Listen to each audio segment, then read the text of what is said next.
ஆண்டவராகிய இயேசு கிறிஸ்துவின் இனிய நாமத்தினால இந்த புதிய நாள்ல இந்த புதிய மாதத்துல கடந்து வந்திருக்கிற ஒவ்வொருவரையும் நான் வாழ்த்துகிறேன், ஆசீர்வதிக்கிறேன். கர்த்தராகிய இயேசு கிறிஸ்துவின் இரத்தத்தினால் மீட்கப்பட்ட சபையின் போதகராகிய அடியேன் உங்களுக்கு இந்த மாதத்துக்குரிய வார்த்தைகளை, வாக்குத்தத்தத்தை சொல்லலாம் என்று நான் வாஞ்சிக்கிறேன். வேதத்தில் அநேக வார்த்தைகள், வாக்குத்தத்தங்கள் உண்டு. ஆனால் சில வார்த்தைகளை, வாக்குத்தத்தங்களை நான் பிடித்துக் கொண்டு, ஆண்டவரே இன்னாருக்கு இந்த காரியங்களை சொன்னீரே, ஆண்டவரே இந்த வார்த்தைகளை, இந்த வாக்குத்தத்தங்களை வைத்து இன்னார் ஜெபித்தார்களே, கேட்டார்களே, விண்ணப்பித்தார்களே, எங்களுக்கும் அதை செய்யும் என்று சொல்லி வேதத்தில் அநேக இடங்களை நாம் பார்க்கிறோம்.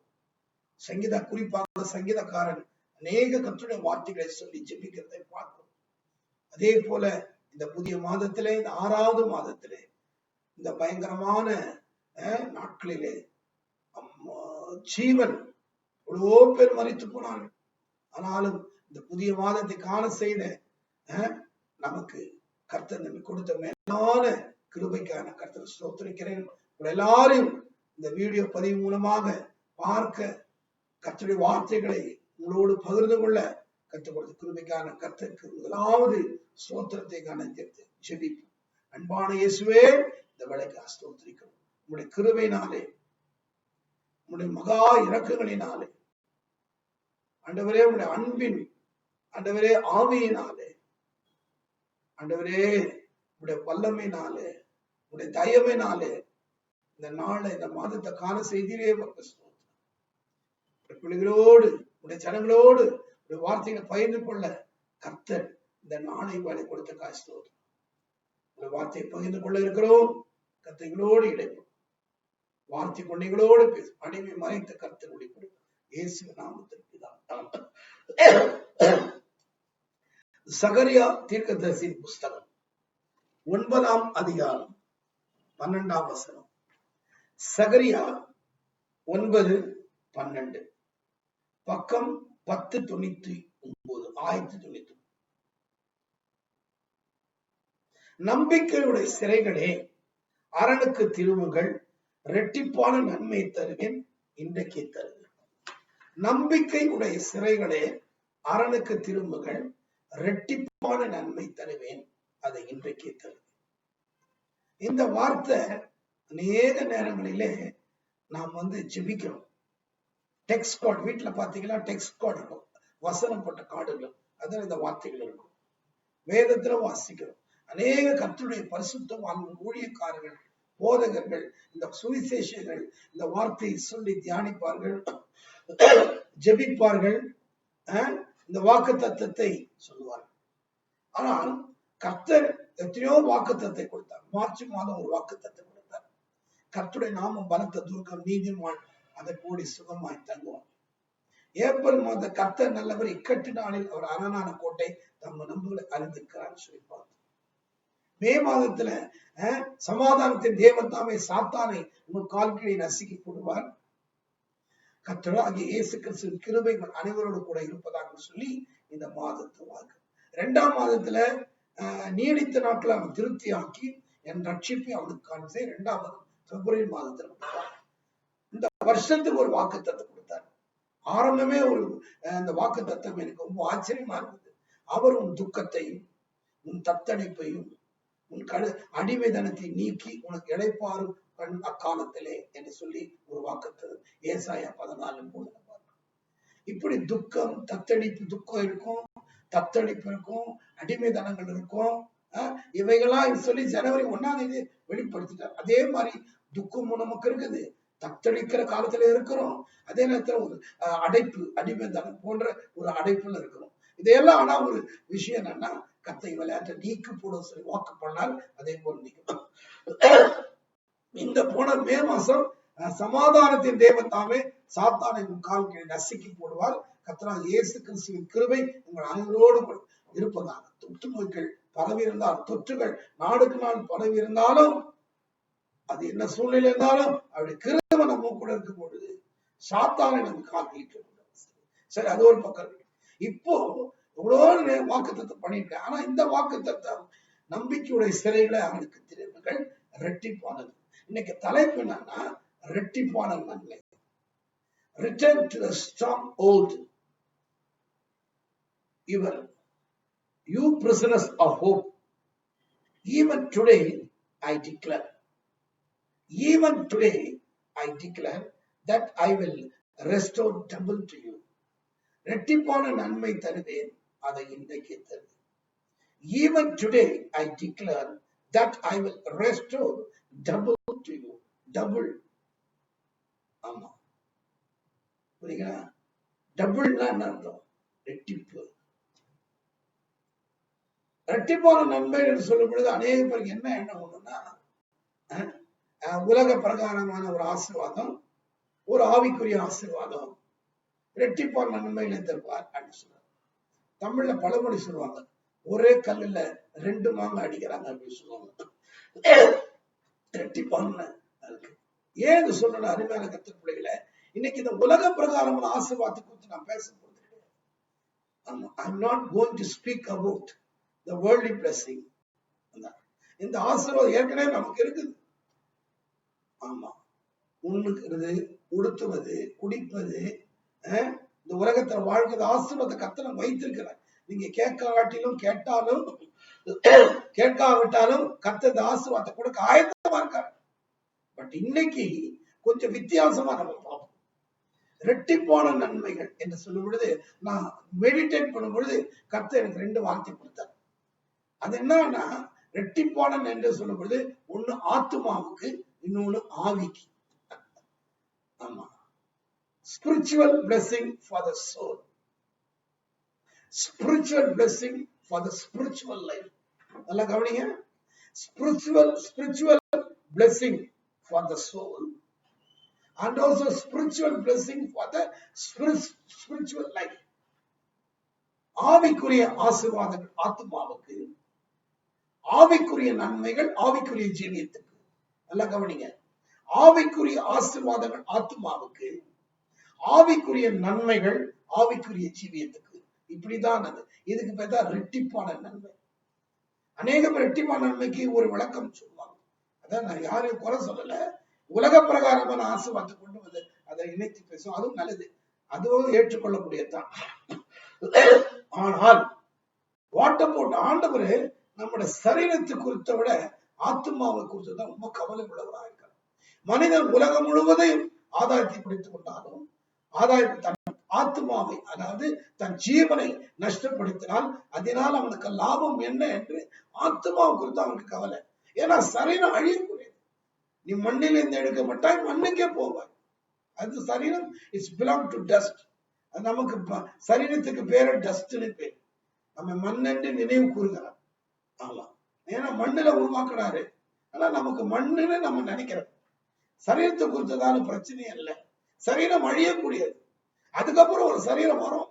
அந்த சரீரம் மகிமையின் சரீரம். இந்த சரீரம் கிடையாது. That is called glorious body. That's different from the earthly body. அது தனி. ஆனால் ஒரு மனுஷனுக்கு விளையாட பெற்றது ஆத்மா. அதனால்தான் மார்க் 1:8-10 பார்க்கிறோம். மனுஷன் உலகம் முழுவதையும் ஆதாயப்படுத்திக் தன் ஆத்மாவுக்கு நஷ்டப்படுத்துறது, ஆத்மாவை நஷ்டப்படுத்தலாம். அதனால அவருக்கு லாபம். அதனால்தான் யோவான் 3:2 கூட வாசிக்கிறோம், உன் ஆத்மா வாழுகிறது போல நீ எல்லாவற்றிலும் வாழ்ந்து சுகமா இருக்கும்படி என்று. இந்த ஆத்மா ரொம்ப முக்கியம். சரீரம், ஆத்மா, ஆவி. ஆவி, ஆத்மா, சரீரம். சரீரம் மண்ணுக்கு போயிடும், ஆத்மா பரதேசுக்கு போயிடும், பரலோகத்துக்கு போயிடும். ஆவி தன்னை தந்த தேவனுக்கு போயிடும். இது ஒரு பெரிய சப்ஜெக்ட். இந்த ஆத்மானா என்ன, ஆவினா என்ன, இதுக்கு அதுக்கு என்ன வித்தியாசம், இதெல்லாம் இப்ப பேசுகிற ஒரு நேரம் கிடையாது. It is a big subject. ஆமா, now we cannot meditate. அதை மெடிடேட் பண்ண முடியாது. It's a big one. அருமையான கர்த்தர் பிள்ளைகளே, இப்போ நம்ம பார்க்கும்போது கர்த்தர் முதலாவது ரெட்டிப்பான நன்மை. அதை ஞாபகம் வைத்துக் கொள்ளுங்க. ரெட்டிப்பான நன்மை என்று சொன்னால் ஆத்மா, ஆவி. இது 2 தான் கர்த்தருடைய பிள்ளைகளுக்கு மிக முக்கியமான தேவை. இதை நீங்க விரும்பணும். என் ஆத்மாவுக்கு, என் ஆவிக்கு என்ன நன்மைகள் கிடைக்கும்னு எதிர்பார்க்கணும். என் சரீரத்துக்கு என்ன கிடைக்கும், என் சாப்பாடுக்கு என்ன கிடைக்கும், ஆமா, எனக்கு மத்த காரியங்கள் என்ன கிடைக்கும்? இந்த உலக பிரகாரமா காரியங்கள் குறித்து நீங்க கேட்கறத விட, என் ஆத்மாவுக்கு ஆண்டவரால எனக்கு என்ன நன்மை, என் சரீரத்துக்கு என்ன, என் ஆவிக்கு என்ன நன்மை கிடைக்கும், அதை நீங்க வாஞ்சிக்கணும். இந்த 6வது மாதத்துல கர்த்தர் உங்களுக்கு கொடுக்கிற வாக்குத்தத்தத்தை கவலைப்படாதீங்க. இனி உலக பிரகாரமான நன்மைகளை பத்தி கவலைப்பட. Don't worry about the worldly things. It was already given to us. தேவன் ஏற்கனவே நமக்கு கொடுத்துட்டார். You need not worry about any worldly blessing or any food, clothes and other things. Our God will provide everything at any time. எந்த நேரத்திலும் எதையும் கொடுக்க our God is prepared. But now we need the blessing for the soul and blessing for the spiritual life. That's very important. Now we need. You must ask. அதனை ஆண்டவரிடத்தில் கேட்கணும். Lord, I want these blessings from you. இந்த காரியங்களை நீங்க கேட்கணும். நீங்க கேட்கலன்னா அது பிரயோஜனமே கிடையாது. ஆத்மாவும் முதல் முக்கியம். இந்த மாசம் 6ஆம் மாசத்திலிருந்து எழுதி வைத்துக் கொள்ளுங்கள், குறித்து வைத்துக் கொள்ளுங்கள். ஆத்மாவுக்கும் ஆவிக்கும் ஒரு பிரயோஜனமான, நான் பெருமைக்காக சொல்லல, உண்மையாவே சொல்றேன். ஒவ்வொரு தடவையும் அடியன் கொடுக்கிற வார்த்தைகள் ரொம்ப அது எனக்கே அது பிரயோஜனமா இருக்கு. நீங்க எத்தனை பேரை விசுவாசிக்கிறீங்களோ, எத்தனை பேரை அனுபவிக்கிறீங்க. நான் சொல்ற வாக்கு தத்தனை எதை நான் சொல்லல, நான் சாதாரண மனுஷன். ஆனா கர்த்தர் கொடுக்கிற வாக்கு, இந்த ஜூன் மாசத்திலிருந்து ஆத்மாவுக்கு ஆவிக்கும் கர்த்தர் நன்மை கொடுக்க போறார். உன் ஆத்மா செழிக்க போது எழுதி வைத்துக் கொள்ளும். உன் ஆவியில ஒரு கலக்கம் இருக்காது, உன் ஆவியில ஒரு குழப்பம் இருக்காது. ஆமா, உன் ஆவியில ஒரு வேதனை இருக்காது. எல்லாத்தையும் மாத்த போற இந்த ஜூன் மாசத்துல இருந்து. உலகத்துக்கு எப்படியோ மற்ற மனுஷனுக்கு எப்படியோ வசனம் சொல்றது, கர்த்தரை சார்ந்திருக்கிறவர்களுக்கு, கர்த்தரை நம்புகிறவர்களுக்கு, கர்த்தரை பற்றி பிடித்து கொடுக்கிறவர்களுக்கு, கர்த்தரை தேடுகிறவர்களுக்கு, கர்த்தரை விசுவாசிக்கிறவர்களுக்கு, ஆமா, கர்த்தருடைய சமூகத்துக்கு வருகிறவர்களுக்கு, கர்த்தரத்தில் ஜெபிக்கிறவர்களுக்கு, ஆமா, அப்படிப்பட்ட ஆசீர்வாதம் வைத்திருக்கிறார். பாருங்க, முதலாவது ஆத்மாவுக்கு என்ன செய்யறாருன்னா, சங்கீதம் 121:7 அவர் ஆத்மாவை காப்பார். முதலாவது நன்மை என்ன பண்ணுவாரு, நம்முடைய ஆத்மாவை கர்த்தர் பத்திரமா பாதுகாப்பார். ஏன் இந்த ஆத்மாவை காப்பார்? இந்த ஆத்மாவை ஏன் காக்கணும்? இந்த ஆத்மாவுக்கு என்ன ஒரு ஆபத்து வரப்போகுது? சரீரம் வெளியில தெரியுது, சரீரத்துல அடிப்படும் தெரிஞ்சு போது டாக்டர் கிட்ட போறோம், அதுக்குரிய ட்ரீட்மெண்ட் எடுக்கிறோம். தலையில அடிப்பட்டா, கல்லுல அடிப்பது வெளிப்புறமா தெரியுது, ஆனா ஆத்மா உள்ள இருக்குது. சரீரத்தை விட ஆத்மாவுக்கு தான் ஆபத்து அதிகம். வசனம் சொல்றாரு, மனுஷன் உலகம் முழுவதும் ஆதாயப்படுத்திக் கொண்டாலும் உள்ளான மனுஷன் ஆத்மாவை நஷ்டப்படுத்தலாம். அது முதல் நன்மை, இரட்டிப்பான நன்மையில முதல் ஆத்மா. அதான் சங்கீதம் 129:25 என் ஆத்மா மண்ணோடு ஒட்டி இருக்கிறது, உங்களுடைய வசனத்தினால் என் உயிர்ப்பையும். பார்த்தீங்களா, மண்ணோடு ஒட்டி இருக்குது.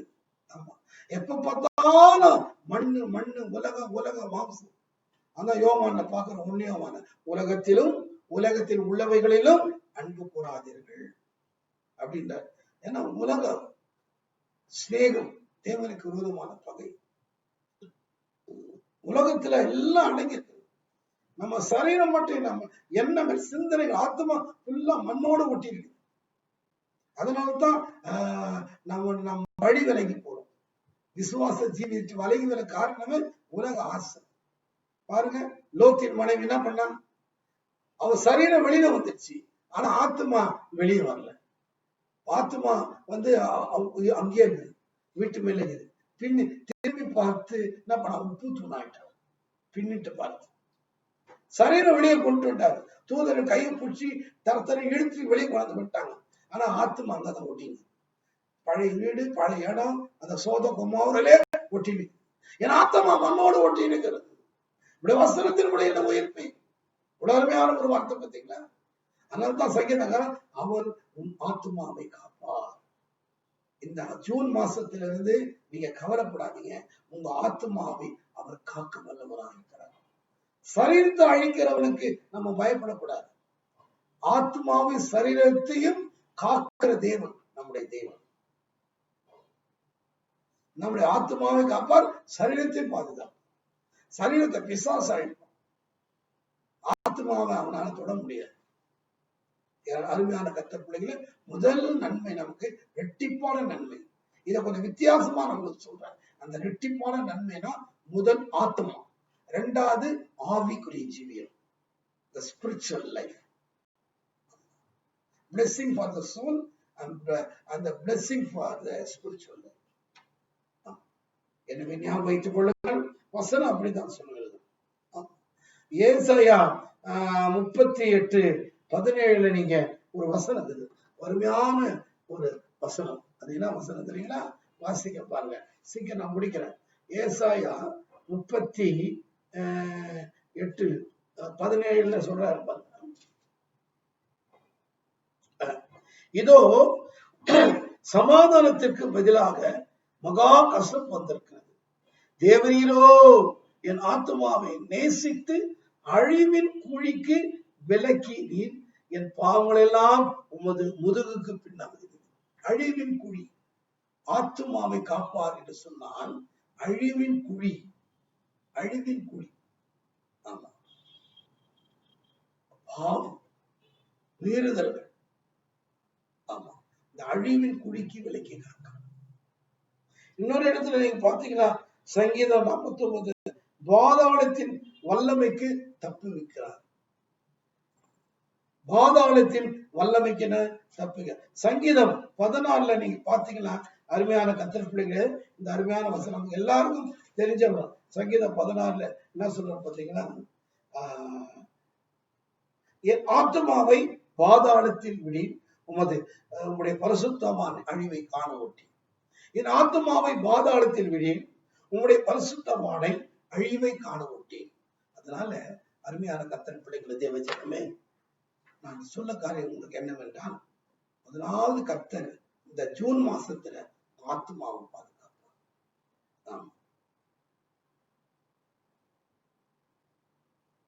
உங்களுக்கு உலகத்துல எல்லாம் இருக்கலாம், சரீர பிரகாரமா எல்லாம் இருக்கலாம். உங்களுக்கு வீடு இருக்கலாம், பணம் இருக்கலாம், நகை இருக்கலாம், வசதி இருக்கலாம், எல்லாம் இருக்கலாம். ஆத்மாவிலும் ஆவியிலையும் ஒரு விடுதலை இல்லாவிட்டா என்ன பிரயோஜனம்? அந்த நன்மையை நீ பெறாவிட்டா என்ன பிரயோஜனம்? என்ன இருந்து என்ன சொல்லும்? அது ஒரே சொல்ற, உலகம் முழுவதும் நீ ஆதாயப்படுத்த, உலகத்தில் எல்லாமே இருந்தாலும் சரி, திடீர்னு மரணம் வருது, எங்க போவாய்? இன்றைக்கு நீ மரிப்பையானால் உன் ஆத்மா எங்க போகும்? எல்லாரும் என்ன சொல்லுவோம்? இன்னைக்கு மரணம் வரதெல்லாம் எங்க போகும்? அதனால நான் அடிக்கடி சொல்லுவேன், மரணத்தை பத்தி கவலைப்படுற ஆள்லாம் கிடையாது, சாவை பத்தி கவலைப்பட மாட்டேன். சபையில கூட அடிக்கடி நான் உங்களுக்கு எல்லாம் சொல்லியிருக்கிறேன், சாவை பத்தி கவலைப்பட, மரணத்தை பத்தி. மரணம் இன்னைக்கு இருக்குது, இன்னைக்கு எல்லாம் நாளைக்கு சாப்பிடும், நாளைக்குலாம் மறந்து பாருங்க. கொரோனா கொள்ளைன்னா லட்சக்கணக்கான செத்து போயிட்டான், அவனா நீ கடைசி வரைக்கும் உயிரோட இருக்க போறான். என்ன ஒரு பயம்னா, இப்படி ஒரு கொள்ளை நோய் வந்துடுச்சு, இப்படிதான் சாங்கம்மா அப்படின்னு ஒரு பயம், மரண பயம். வாலிப செத்துறான், குழந்தை செத்துறான், திருமணமானவன் செத்துறான், பணக்காரன் செத்துறான், வாழ வேண்டியவெல்லாம் செத்துறான், உலகத்தை அனுபவிக்க வேண்டியெல்லாம் செத்துறான். அதுதான். ஆனா சாவு, டெத் இஷ்யூ. ஆனா செத்தா நீ எங்க போ? அதனால அந்த ஆத்மாவை அவர் காக்கணும். இதுதான் நான் வசனத்துல நான் பார்க்கிறோம். இன்னும் ஒரு காரியத்தை கூட நம்ம ஆத்மாவை கர்த்தர் நான் போறார். ஏசாயா 55:2-3 பாத்தீங்கன்னா, அவர் உங்கள் ஆத்மாவை கொழுப்பான பதார்த்தத்தினால் மகிழ்ச்சியாக்குவார். ஆத்மாவுக்கு அவர் செய்யற நன்மைன்னா நம்மளை மகிழ்ச்சியாக்குவார். கொழுப்பான பதார்த்தம் என்று சொல்லப்படும். ஏசா 55:2-3 நீங்க வீட்டுல போய் அப்புறம் எடுத்து வாசிங்க. அருமையான ஒரு வசனம். ஏசாயா 55:2-3 பாருங்க. நீங்கள் அப்பம் அல்லாததற்காக பணத்தையும் திருப்தி செய்யாத பொருள்களுக்காக உங்கள் பிரயாசத்தையும் செலவழிப்பானேன். நீங்கள் எனக்கு கவனமாய் செவி கொடுத்து நலமானதை சாப்பிடுங்கள், அப்பொழுது உங்கள் ஆத்மா கொழுப்பான பதார்த்தத்தினால் மகிழ்ச்சி ஆகும். அப்ப அப்படி சொன்னார், உங்கள் செவியை சாய்த்து என்னிடத்தில் வாருங்கள், கேளுங்கள், அப்பொழுது உங்கள் ஆத்மா பிழைக்கும். ஆத்மாவை பிழைக்க வைப்பார். ஆத்மாவை கொழுப்பான பதார்த்தங்களினால செழிப்பாக்குவார். ஆத்மாவை காப்பார். ஆத்மாவை பாதாளத்தில் தள்ள விட மாட்டார். ஆத்மாவை எப்பொழுதும் என்றைக்கு காப்பார். ஆத்மா கொஞ்சம் கரிசனம். இந்த ஜூன் மாசம் நீங்களுடைய ஆத்மா பாதுகாக்க. கொரோனாவினால, லாக்டவுனால உங்க ஆத்மாவில துக்கம், ஆத்மாவில சோர்வு, ஆத்மாவில பலவீனம். ஆமா, என் ஆத்மாவே நீ ஏன் கலங்குகிறாய், ஏன் திகைக்கிறாய் என்று சங்கீதம் 42 வாசிக்க. அடுத்தது இது வாசிக்க. அடுத்தது ஆசீர்வாதம் ஆவிக்குரிய ஆசீர்வாதம், ஸ்பிரிச்சுவல். ஆத்மா முடிஞ்சு போச்சு. ரெட்டிப்பான நன்மை சொன்னல, இப்ப ஒரு நன்மை முடிஞ்சு போச்சு. அடுத்தது ரெட்டிப்பான நன்மைக்கு இரண்டாவது நன்மை என்னன்னா, ஜூன் மாசத்துல உன் ஆவி ஆத்மா சரீரத்துக்கு ஏற்கனவே கொடுத்துட்டாரு ஆண்டவர். நீ கேட்டாலும் கிடைக்கும், கேட்காட்டிலும் உலகத்தை எல்லாரும் காணும். நல்லோர் மேலும் தீயோர் மேலும் யாவர் மேலும் மழை வருஷம் பண்ணுவார். That is different. ஆனால் ஆத்மாவுக்கு ஆவிக்கு யார் கொடுப்பாங்க? Who will provide? அதனால அடுத்தது ஆவிக்குரிய ஆசீர்வாதம். ஆண்டவர் உயிரோட எழுந்த பிறகு ஒரு வார்த்தை சொன்னார். முதல் ஆசீர்வாதம் பண்ண தெரியுமா? ஆவிக்குரிய ஆசீர்வாதங்கள் நமக்கு யோவான் எழுதின சுவிசேஷம் 20ஆம் அதிகாரத்துல நீங்க பாத்தீங்கன்னா 22, அவர்கள் மேல் ஊதி பரிசுத்த ஆவி பெற்றுக் கொள்ளுங்கள், எவருடைய பாவங்களை மன்னிக்கிறீர்களோ அவைகள் அவர்களுக்கு மன்னிக்கப்படும், எவருடைய பாவங்களை மன்னியாதிருக்கிறீர்களோ அவைகள் அவர்களுக்கு மன்னிக்கப்படாதிருக்கும். பரிசுத்த ஆவி ஊதுறார், ஆவியன் ஊதுறார். நம்ம தேவனுடைய ஆவி பெற்றுக் கொள்ளணும். ஏன் தெரியுமா? ஊழியர் செய்வதற்கு, பாவங்களை மன்னிக்கிறதற்கு. தேவனுடைய ஆவி எதற்கு? பரிசுத்த ஆவி குணத்தில் வரும் பொழுது நீங்க பலன் அடைவீங்க, சாட்சிகளாக இருப்பீங்க, அற்புதங்களை செய்வீங்க, சாசுகளை துரத்துவீங்க, வியாதிஸ்மல கைகளை வைப்பீங்க, சர்ப்பங்களை எடுப்பீங்க, நவமான வேஷங்களை பேசுங்க, சாவுக்கு எதுவும் யாரும். அதுக்குதான் இந்த ஆவி அபிஷேகம். இந்த நீ வரப்போற நாட்கள்ல உங்களுக்கு அபிஷேகம் நிறைய ஊற்றப்படும். ஆமா, இன்னாரெல்லாம் கிடையாது. அப்போஸ்தலர்களுக்கு, போதகர்களுக்கு எல்லாருமே ஆவி ஊத்துறேன். மாம்சமான யாவருமே என் ஆவி ஊத்துவேன் சொல்லிட்டார். ஊழியக்காரன் மேலே என் ஆவி ஊத்துவேன்னு சொல்லிட்டார். இனி ஆவிக்குரிய ஆவி, இன்னைக்கு இரட்டிப்பான நன்மை இந்த மாசம் உங்களுக்கு. ஆத்மாவுக்கு உண்டு, ஆவிக்கு உண்டு. போடுங்க, இந்த வயிற்று கொண்டு நம்ம வீர நடை போடுவோம். ஆமா, ஜெய கம்பீரமா நடப்போம். ஆமா, விசுவாசியே நீ பதறாதே, விசுவாசியே நீ கலங்காதே, விசுவாசத்தால் நீதிமான் பிழைப்பான். அன்பான கவலைப்பட வேண்டிய அவசியமே. ஆவிக்குரிய ஆசீர்வாதம். அப்போஸ்தலர் ஆவிக்குரிய ஆசீர்வாதம் பெற்றபடினால அந்த கலக்கிறாங்க. இனி நம்முடைய வேலை கலக்கிற வேலை. ஆமா, குழப்புற வேலை அல்ல, கலக்கிற வேலை. கலக்குகிறவர்கள் இதை இங்கேயும் வந்து விட்டார்கள். கலக்கிற வேலை, கலகம் பண்ற வேலை கிடையாது. இனி கலகம் பண்ற வேலை தூக்கி போடுது. கலகம் பண்ற வேலை, குழப்பம் பண்ற வேலை எல்லாம் தூக்கி குப்பையில போடு. இனி கலக்கணும். இருக்கிற வீட்டுல, தெருவுல, நீ வசிக்கிற காம்ப்ளெக்ஸ்ல, நீ இருக்கிற வேலை செய்யற இடத்துல, இனி ஆண்டவர் சொல்லிட்டார். வெட்டிப்பான் நன்மை தருவன் வாக்கு பண்ணிட்டார். வாக்குத்தத்தை பிடிச்சிங்க. இயேசுவின் நாமத்துல உங்களுக்கு சொல்றேன். எங்க போனாலும் நீ சொல்லுங்க, ஆண்டோடைய அன்பை பத்தி சொல்லுங்க, ஆண்டோட அற்புதங்களை சொல்லுங்க.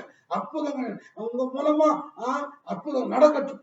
ஜனங்கள் நல்ல நன்மையை பெற்று வரட்டும். ஆமா, இது வரைக்கும் யாருக்கு எந்த நன்மை செய்யல. நீ காசு கொடுக்குறீங்களோ, பணம் கொடுக்குறீங்களோ, அரிசி கொடுக்குறீங்களா, பருப்பு கொடுக்குறீங்க, எண்ணெய் கொடுக்குறீங்களா, அவங்களுக்கு சௌகியத்தை கொடுங்க, ஆரோக்கியத்தை கொடுங்க, ரட்சிப்பை கொடுங்க, மீட்பை பத்தி சொல்லுங்க, விடுதலை பத்தி சொல்லுங்க, எல்லா காரியத்தையும் சொல்லி பாருங்களேன். எவ்வளவு பெரிய ஆசீர்வாதம் உங்களுக்கு. இதை பெற்றுக்கனால அது ஆட்டோமேட்டிக்கா வந்துடும். எவ்வளவு நாளைக்கு தான் அரிசி கொடுத்துருப்பீங்க, பருப்பு கொடுத்துருப்பீங்க, எண்ணெய் கொடுத்துருப்பீங்க, சக்கரை கொடுத்துருப்பீங்க, எவ்வளவு நாளைக்கு தான் ரேஞ்சு கொடுத்துருப்பீங்க, எத்தனை நாளைக்கு தான் காசு கொடுத்துருப்பீங்க, எத்தனை நாளைக்கு ட்ரெஸ் கொடுத்துருப்பீங்க. இது எவ்வளவு நாளைக்கு? அவ்வளவு. இந்த ஆசீர்வாதத்தை கொடுங்க, அது ஆட்டோமேட்டிக்கா வரும். ஆமா, ஆவிய ஆண்டு மேல ஆவியை ஊற்றுவார். ஆமா, ஊழியம் செய்வதற்கு ஊற்றுவார், அற்புதங்களை செய்வதற்கு, அதிசயங்களை செய்வதற்கு, அடையாளங்களை செய்வதற்கு வரவனை தருவார், தீர்க்க தரிசனங்களை தருவார், அந்நிய பாஷை பேசுகிற வரவனை தருவார், அற்புதங்கள் செய்ய வரவனை தருவார், விசுவாசம் ஓடும், பேய் ஓடும். ஆமா, ஆவி ஊத்தணும், நம்ம மேல இருக்கிற பேய் போது ஓடும். நம்ம மேலே ஏகப்பட்ட பேய் பார்த்துருக்கு. ஆவி ஊத்தினார் வச்சுங்க, நம்ம இருக்கிற எல்லாம் கோப பேய், எரிச்சல் பேய், பொறாமை பேய், கலகம் பண்ற குழப்பம் பண்ற ஆவி பொல்ல எல்லா ஆவி ஓடி தேவன் ஊற்றப்படும் ரெண்டிப்பான. அப்ப நம்ம பிள்ளைகள் மேல, குடும்ப மனைவி புருஷன் பிள்ளைங்க மேல ஊத்துவார், சபையில ஊத்துவார், எல்லாம் ஊத்த போது என்ன ஆகும்? கிளியர் ஆயிடலாம். ரெட்டிப்பான நன்மை, ரெட்டிப்பான நன்மை. மாம்ச சிந்தை மரணம், ஆவியின் சிந்தையோ ஜீவனும் சமாதானம். ஆமா, அடிமை தனத்தின் ஆவி இல்லை என்பட்டு அப்பா பிதாவே என்று கூப்பிடுகிற புத்திர செய்வார் ஆவி கொடுத்தது. எனவே நான் இதோட நிறுத்தி, அருமையான கர்த்தர் பிள்ளைகளே, ஷார்ட் அண்ட் ஸ்வீட் மெசேஜ். ஆவிக்குரிய ஆசனம், 2 விதமான நன்மை.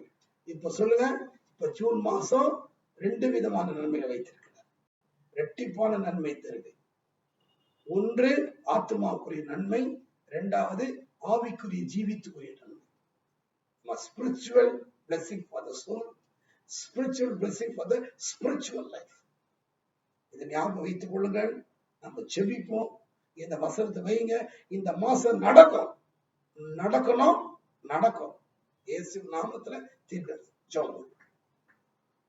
அன்பான இயேசுவே, இந்த வேளைக்காய் ஸ்தோத்திரம். உங்களுடைய வார்த்தைகளை கொண்டு பேசி இவ்வளவு ஆறுதலா இருந்ததப்பா. யார் இந்த நன்மையை கொடுக்க முடியும்? ஆமா, எனக்கு நன்மையை காண்பிப்பவன் யார் என்ற சங்கீதக்காரர் கேட்கிறான்.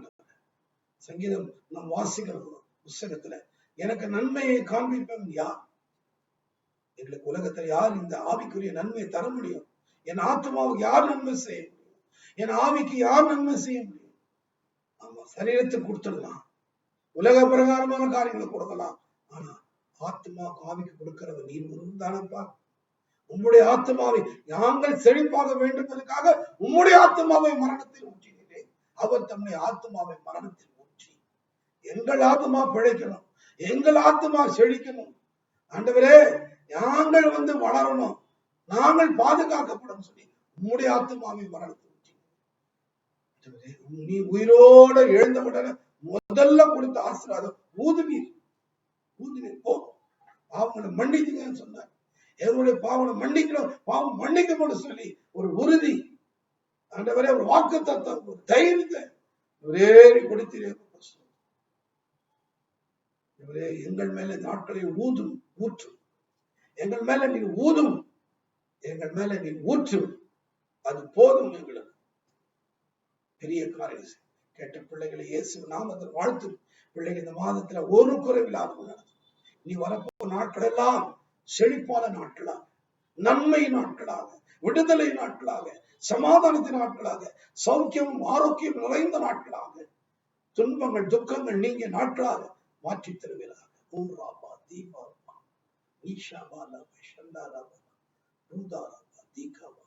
ஆசீர்வாதம் பிள்ளைகள் அப்பத்த வருமானத்தில் ஆதம் இயேசுவின் நாமத்தில் பிதாவே, ஆமென்.